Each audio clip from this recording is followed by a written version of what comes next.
If you wake up with that dull pressure in your chest, that tiny voice whispering, I don't want to go, you're not alone. 9 out of 10 people say they're content at work, but nearly half, they're just somewhat satisfied, which basically means they're surviving, not thriving. So what's going on? Is it the job, the pay, your boss, your colleagues, you? Yes. But here's the real question. What if the problem isn't out there? What if it starts right here? Let me tell you about this woman who once called me. Smart, passionate, living on a tropical island. Decent pay. Dream job on paper. And yet, panic attacks, stress, blame, anger, frustration. Her story? The management was incompetent. The workload? Too much. The colleagues? Useless. But here's what actually happened. She never communicated her needs. She assumed people understood her without ever saying a word. She over-delivered without being asked, and then got resentful when no one helped her carry the load she took on herself. 2 sessions later, she picked up the phone, made one call, got everything she needed, not because the job changed, but because she did. The stress, it wasn't just the work. It was her over-responsibility, her perfectionism, her silence. And that's the thing nobody wants to hear. Sometimes the job isn't broken. Sometimes you are. Now, don't get me wrong. There are real issues out there. Bad bosses, toxic cultures, underpaid roles. But before you jump ship, ask yourself, is the problem portable? Because if you don't fix it here, you'll just carry it with you into the next role, the next team, the next burnout. Want a shortcut to fulfillment? Start by being honest with yourself. Why are you doing more than asked? Why aren't you saying what you need? Why are you silently hoping someone else will save you? You want a fresh perspective? Here it is. Sometimes it's not about changing jobs. It's about changing how you show up in the one you already have. Years ago, I took a job painting concrete bridges. Ugly work, zero creativity, zero glamour. But it bought me time, space, freedom after 3 p.m. to build a business I actually wanted. See? Same job, different mindset, different result. It's not what you do, it's why you do it. Sometimes the smartest move is not chasing passion, but creating the conditions that make it possible later. Let me tell you something else. A friend of mine once told me her company was crumbling. Overworked staff, everyone burning out, tension everywhere. She was the head of HR, and I asked her, so what are you doing about it? She said, nothing. I don't think I can do anything. Wrong answer. You're in HR? You're not the policy police. You're the keeper of the people. You're the voice that says what no one dares to say. And sometimes that means standing up. Even if you stand alone. Don't like how it's going? Fix it. Speak up. Rattle some cages. And if they still don't listen, then walk. But not because you're bitter. Because you're done waiting. Now listen. We've all seen people in the wrong job. Smart people. Kind people. People with talent stuck in the wrong seat on the wrong bus. But you know what happens when you put them in the right seat? Magic. Like the guy I knew who was a trash truck driver. He loved it. Obsessed with order. Wanted everything just right. Then they moved him to the office. Total disaster. Stress. Fights. Misery. Until one HR legend asked the only question that matters. What makes you come alive? They moved him to quality control. Boom. Happy. Respected. Thriving. That's the secret. Everyone has a place. You just have to find it, or help them find it. And if you're still sitting there thinking, maybe it's just me, good. Because that means you're finally asking the right question. This isn't about blame, it's about ownership. Own your stress, own your silence, own your brilliance, because you've got one life, and it's too damn short to waste 8 hours a day doing something that drains your soul. You don't need to quit.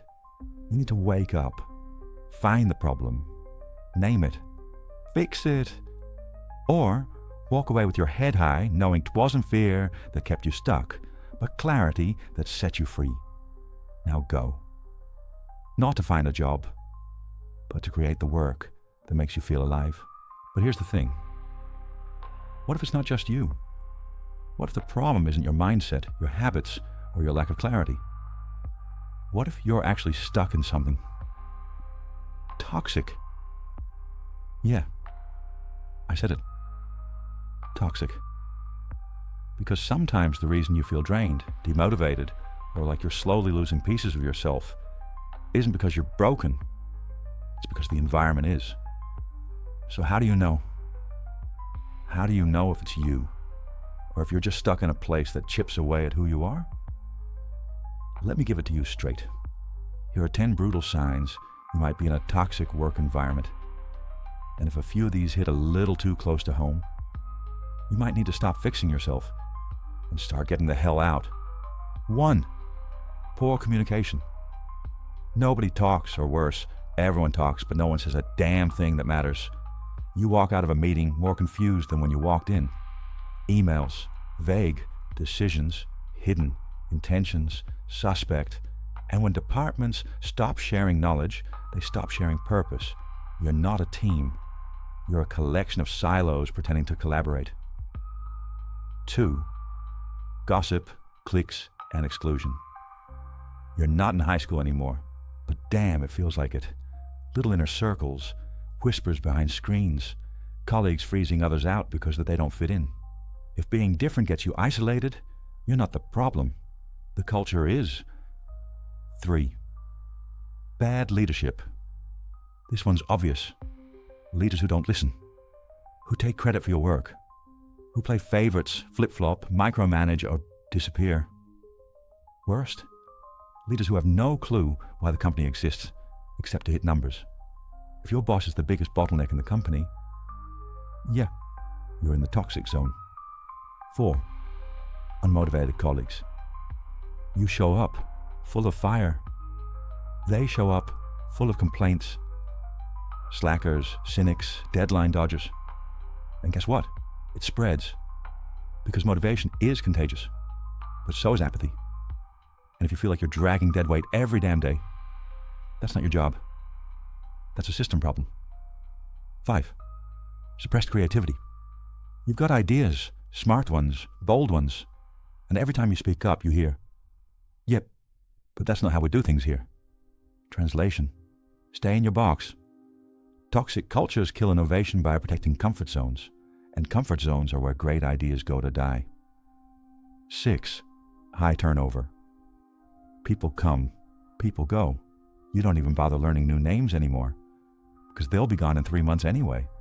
If talented people keep running for the exit, you should be asking yourself why you're still there. 7. Work-life imbalance. If your phone buzzes more after 6 p.m. than during the day, you're not employed, you're owned. Toxic companies glorify overwork. They reward burnout with more work, and they wrap it in shiny words like hustle and commitment. Don't fall for it. 8. Absenteeism and sick leave.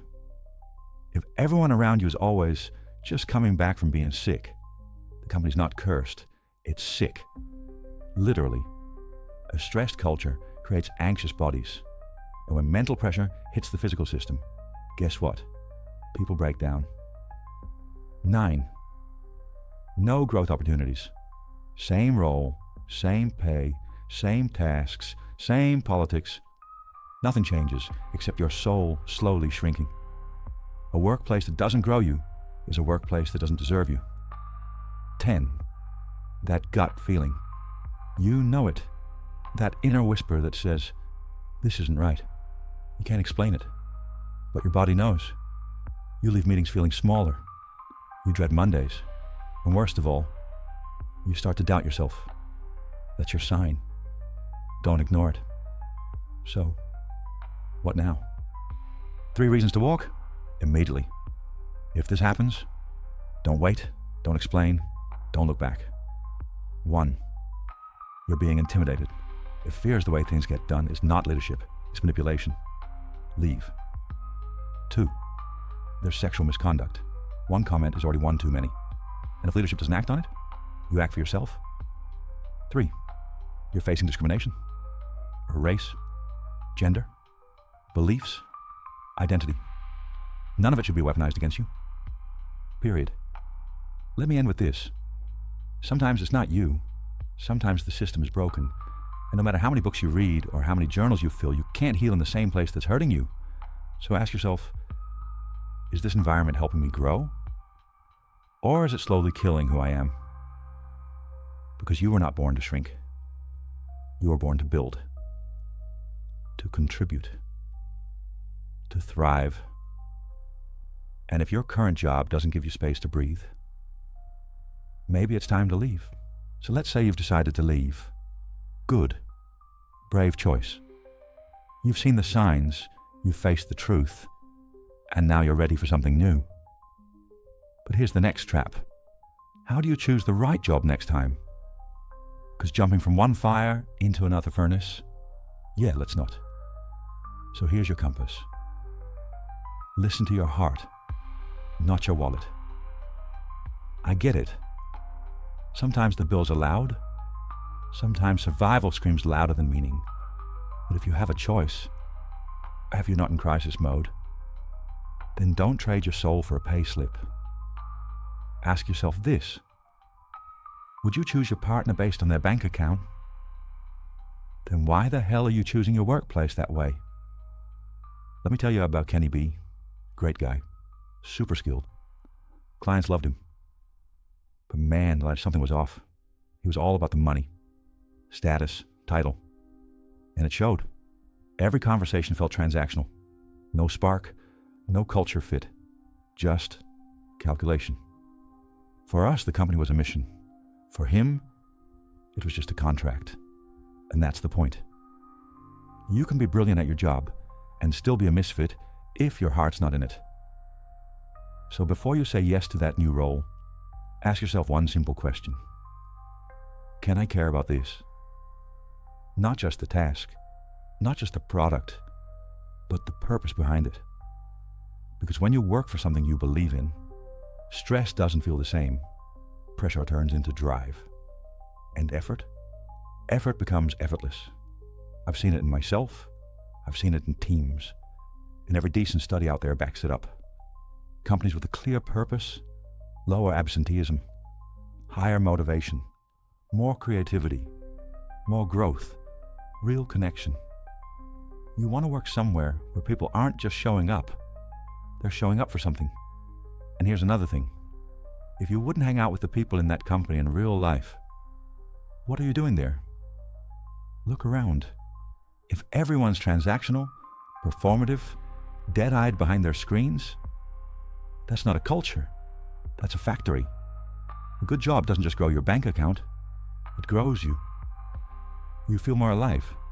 You laugh more. You sleep better. You think clearer. And your friends stop hearing you complain about work every Friday night.